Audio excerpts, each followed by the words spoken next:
Global politics के theatre में Iran की न्यूक्लियर एम्बिशंस जितनी टेंशन वाली कम ही कहानियां होंगी। यूनाइटेड स्टेट्स और उसके एलाइज, खासकर इजराइल, ईरान के प्रोग्राम को रीजनल और ग्लोबल सिक्योरिटी के लिए एक खतरा मानते हैं, जो सालों के अविश्वास और टकराव से बना है।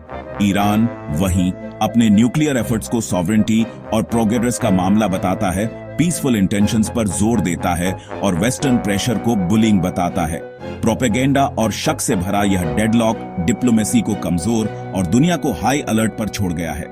सच्चाई एक ग्रे जोन में दबी हुई है, एक रोग स्टेट के डर और एक प्राउड नेशन के अधिकारों के बीच फंसी हुई। ईरान के न्यूक्लियर साइट्स पर हाल के अमेरिकन स्ट्राइक्स सालों के बढ़ते प्रेशर का नतीजा थे। सैंक्शंस, धमकियां और अब मिलिट्री एक्शन। यूएस ने हमलों को ईरान की बॉम्ब की तरफ प्रोग्रेस रोकने के लिए जरूरी बताया, जिसका मकसद डिप्लोमेसी के लिए टाइम खरीदना था। जबकि इजराइल जैसे एलाइज ने चीर किया, दूसरों ने स्ट्राइक्स को रेकलेस बताया, चेतावनी दी कि वे कमजोर डिप्लोमेसी को तोड़ सकते हैं और एक खतरनाक प्रेसिडेंट सेट कर सकते हैं। क्रिटिक्स का तर्क है कि ऐसे हमले ईरान के जैसे इलास्टिक और स्कैटर्ड प्रोग्राम को शायद ही कभी नष्ट करते हैं। समस्या को हल करने के बजाय स्ट्राइक्स ने ग्लोबल डिवीजन्स को गहरा किया होगा और अविश्वास के चक्र को बढ़ावा दिया होगा। स्ट्राइक्स पर ईरान का जवाब तेजी से आया। विरोध की रेटरिक, मिलिट्री ड्रिल्स और रेजिलियंस का प्रदर्शन। इसका न्यूक्लियर प्रोग्राम हमले का सामना करने के लिए बना है, बिखरा हुआ और मजबूत है। नॉलेज और एक्सपर्टीज को बॉम्ब से उड़ाया नहीं जा सकता। स्ट्राइक्स ने हार्डलाइनर्स को एम्पावर किया है, मॉडरेट्स को चुप कराया है और ईरान के संकल्प को तेज किया है। तेहरान में कई लोगों के लिए हमले साबित करते हैं कि कॉम्प्रोमाइज बेकार है और सेल्फ रिलायंस जरूरी है।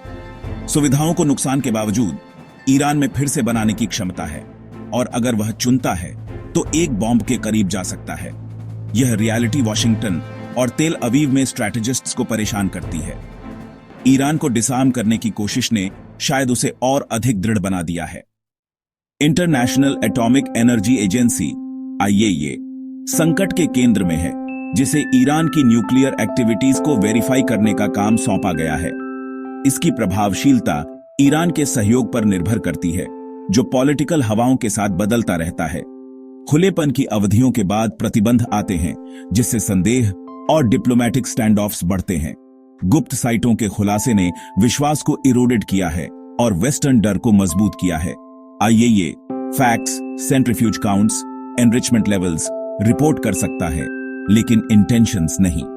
इस एम्बिग्यूइटी का फायदा सभी पक्ष उठाते हैं, जिससे एजेंसी एक पॉलिटिकल तूफान में फंस जाती है। दुनिया को अधूरी डेटा की व्याख्या करनी पड़ती है, क्योंकि अविश्वास गहरा होता जाता है। ईरान की न्यूक्लियर एम्बिशंस एक वॉलेटिल रीजनल लैंडस्केप का हिस्सा है।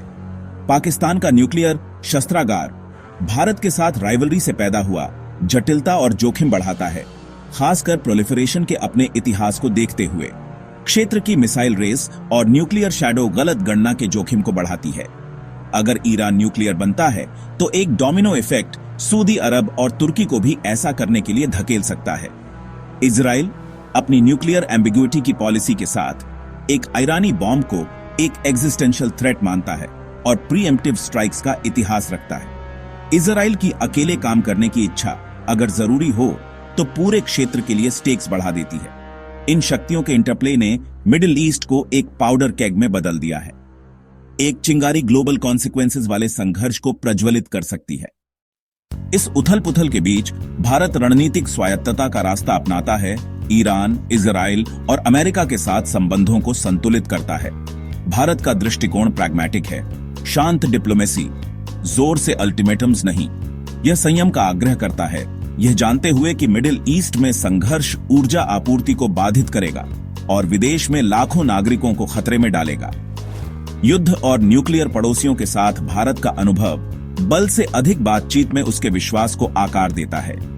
यह आईएईए जैसे अंतरराष्ट्रीय संस्थानों का समर्थन करता है और अपने हितों की रक्षा के लिए वेवर्स चाहता है। भारत का संदेश स्थिरता और शांति टकराव से बेहतर हर किसी की सेवा करती है।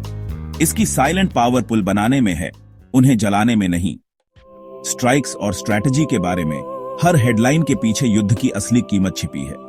मानवीय पीड़ा। युद्ध जीवन को नष्ट करता है, परिवारों को नष्ट करता है, और भविष्य को नष्ट करता है। ऐसे निशान छोड़ जाता है जो पीढ़ियों तक रहते हैं। अर्थव्यवस्थाएं ध्वस्त हो जाती हैं, आपूर्ति श्रृंखलाएं टूट जाती हैं और सबसे गरीब सबसे अधिक पीड़ित होते हैं। सामाजिक ताना बाना टूट जाता है, विश्वास बिखर जाता है और फिर से बनाने में दशकों लगते हैं। इराक और सीरिया में युद्ध ने अराजकता को जन्म दिया, शरणार्थी संकट को जन्म दिया, एक्सट्रीमिज्म को जन्म दिया। पूरी दुनिया में महसूस की जाने वाली लागत तबाही सिर्फ फिजिकल नहीं बल्कि साइकोलॉजिकल और सोसाइटल भी है। युद्ध की आग एक बार जलने के बाद नियंत्रित करना मुश्किल है और केवल राख छोड़ जाती है। यह संघर्ष की वास्तविक कीमत है, एक जिसे दुनिया अनदेखा नहीं कर सकती। जैसे जैसे संकट गहराता है, यह स्पष्ट है कि मिलिट्री ताकत लास्टिंग सिक्योरिटी नहीं दे सकती। असली ताकत बातचीत, विश्वास निर्माण और डिप्लोमेसी में निहित है। दुनिया को कम बॉम्ब और अधिक बहादुर निगोशिएटर्स की जरूरत है। सिक्योरिटी चिंताओं को दूर करने का मतलब है मजबूत इंस्पेक्शंस और म्यूचुअल रिस्पेक्ट, धमकियां नहीं। विकल्प स्पष्ट है, टकराव के रास्ते पर चलते रहना या शांति और साझा समृद्धि का पीछा करना। युद्ध के झटके दुनिया के हर कोने तक पहुंचेंगे। केवल तर्क, सहानुभूति और सहयोग के माध्यम से ही हम एक सुरक्षित भविष्य की उम्मीद कर सकते हैं। हमारा सबसे बड़ा हथियार ताकत नहीं बल्कि शांति की हमारी क्षमता है।